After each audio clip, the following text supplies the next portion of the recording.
السلام عليكم ورحمة الله وبركاته. احنا اسود الزمالك ودي اخبار الزمالك. يلا بينا على بداية الاخبار، بس قبل ما نبدأ يلا بينا نصلي على النبي. الزمالك يواصل الاستعداد لمواجهة فيوتشر في الدوري. مصدر في الزمالك: لن نتنازل عن حقوقنا في مواجهة الأهلي المقبلة بالدوري. خاطبنا اتحاد الكرة بشكل رسمي لإقامة المباراة بحكام أجانب ولن نتنازل عن ذلك. وأتم اتحاد الكرة لم يخاطبنا بشكل رسمي بعقوبة اللاعب دونجا، ونحن نستفسر أيضا عن مصير عقوبة كهرباء. حرص الجهاز الفني على تقسيم اللاعبين إلى 3 مجموعات لأداء فقرة خططية خلال الميران، وخاضت هذه المجموعات الفقرة الخططية بالتناوب تحت إشراف الجهاز الفني من أجل تنفيذ بعض الجوانب الفنية الخاصة بخطة اللاعب استعدادا للمواجهة المقبلة. تم عمل تقسيمة فنية في جزء من الملعب تم خلالها تطبيق للأمور التكتيكية التي تم التدريب عليها أمس، وشارك جميع اللاعبين بما فيهم المجموعة الأساسية التي شاركت في مباراة المقاولون العرب الأخيرة في كأس مصر، بجانب البدلاء والمستبعدين من المباراة، بالإضافة إلى مجموعة الشباب المتواجدين مع الفريق الأول. وقام أوساريو مع ومدحت عبد الهادي بنقل التعليمات الفنية بشكل متواصل خلال الإشراف على هذه الفقرة. خاضت مجموعة أخرى من اللاعبين بعض التدريبات الإضافية تحت قيادة أحمد مجدي المدرب المساعد عقب انتهاء الميران، وتم التركيز معهم على بعض الجوانب الفنية استعدادا للمباريات المقبلة. يلتقي الزمالك مع فيوتشر غدا السبت على استاد السلام في تمام الساعة 9 بدلا من 9:30 مساء.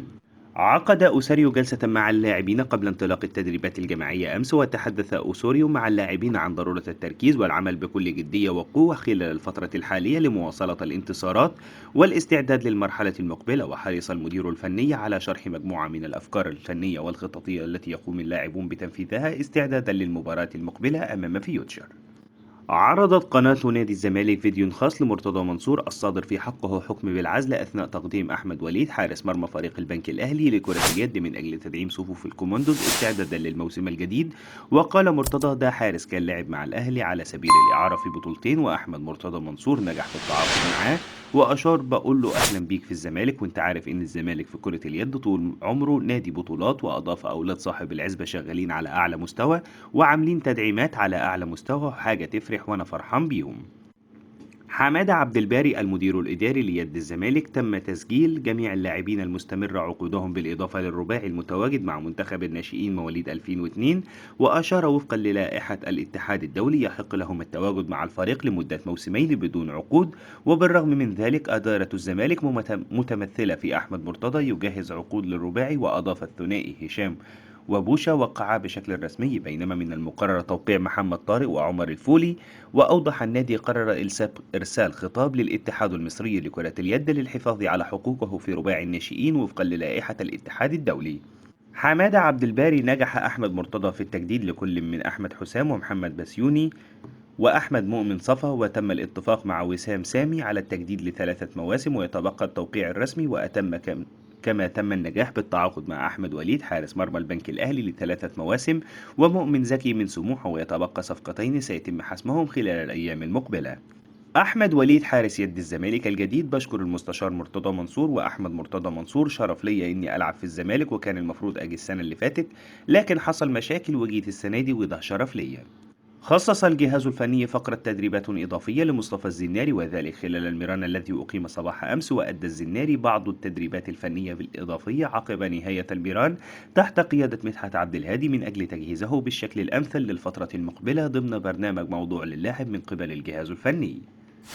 أدى دونجا فقرة تدريبات تأهيلية خاصة على هامش الميران، ويأتي ذلك وفقا للبرنامج الموضوع للاعب من قبل الجهاز الطبي للفريق بسبب الإصابة التي يعاني منها في العضلة الخلفية. وقام اللاعب بالركض حول الملعب بجانب أداء تدريبات تأهيلية متنوعة باستخدام أدوات التأهيل. ويخوض اللاعب مرحلة جديدة من البرنامج التأهيلي الموضوع له لتجهيزه للمشاركة في التدريبات الجماعية خلال الفترة المقبلة. شهدت تدريبات الفريق أمس مشاركة عمرو السيسي بشكل كامل في المران الجماعي، وذلك وفقا لقرار الجهاز الفني منعا لتعرضه للإرهاق بعد مشاركته في شوط كامل خلال مباراة الزمالك الأخيرة.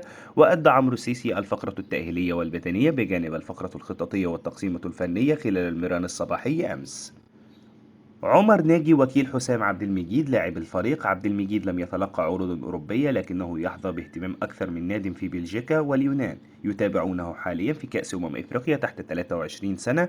وأضاف: أعمل مع حسام عبد المجيد منذ 6 أشهر لكنني انبهرت بالعقلية الاحترافية التي يمتلكها. وأتم حسام عبد المجيد يؤدي تدريبات إضافية بعيدا عن ميران الزمالك ويتعلم اللغة الإنجليزية تحسبا لاحترافه قريبا. مصدر في اتحاد الكرة: لم يصلنا أي عقوبات من لجنة الانضباط بشأن نبيل عماد دونجا وذلك بعكس ما تم التصريح به. وأضاف: لا يحق للجنة الانضباط إصدار عقوبات من الأساس قبل التحقيق مع اللاعب. وأشار: بالفعل يحق للجنة الانضباط اتخاذ قراراتها وفقا لرؤيتها بعيدا عن تقرير الحكم أو المراقب ولكن بعد التحقيق. وأتم يأتي ذلك وفقا للائحة الانضباط للاتحاد المصري لكرة القدم. محمد شيحة نائب رئيس الإسماعيلي السابق: توفيق السيد يظلم النادي الإسماعيلي. أنت مين يا ابني؟ وكل ما حد يكلمك تقول انا مسنود وتقول لي مش عارف تبع حزب ايه. انت مين يا ابني؟ اقسم بالله اروح لرئيس الجمهورية. وشدد: الاسماعيلي كبير، الهرم الثالث بعد الزمالك، عيب.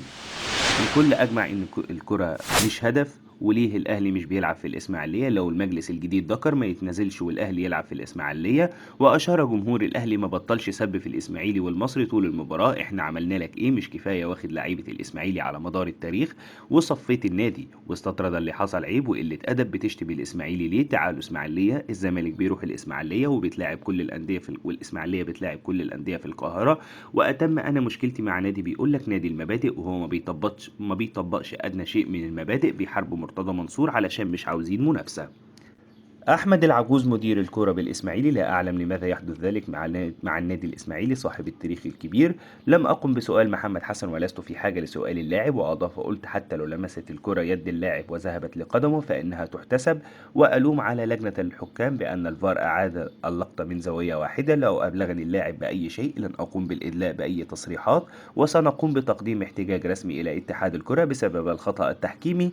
وأكمل: لن ننظر للوراء، لا يوجد رفاهية بالنسبة لنا، علينا أن نلعب مثلما لعبنا قبل أمس في المباراتين القادمتين. لا بد من التكاتف بين اللاعبين والجهاز الفني من أجل عبور المرحلة الحالية. وزاد: وصلنا أكثر من مرة لمرمى الأهلي وكان هناك انفراد لسيد الشبراوي وفرصة لياو أنور.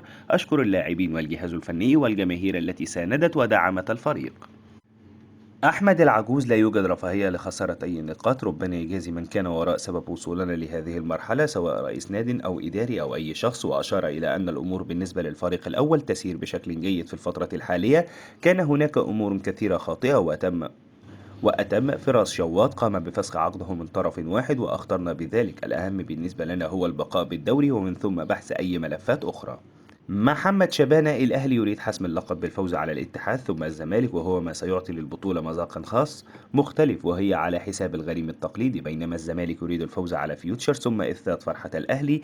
ووصل هناك حكام مصريين مرشحين لإدارة القمة مثل محمود البنا ومحمد معروف وإبراهيم نور الدين وأمين عمر. وأضاف: هل سوف يستجيب الاتحاد الكرة للضغوط أمام أما سينفذ قراره بوجود الحكم المصري ورفضه الاستعانة بأجانب. وأتم مباراة الدور الأول كانت بحكام مصريين وفيتور بيريرا رئيس لجنة الحكام يصر على تواجد الحكم المحلي من أجل تطوير التحكيم في مصر ولكن سنرى ما سيحدث من جانب اتحاد الكرة في الفترة المقبلة. بس كده هي دي كل الاخبار اللي كانت معنا النهارده عن نادي الزمالك. اتمنى الفقره تكون خفيفه على قلبكم. ادعمونا بلايك الفيديو سبسكرايب للقناه. متشكرين جدا على دعمكم. لو عندكم اي ملحوظه سيبوها لنا في التعليقات. سلام.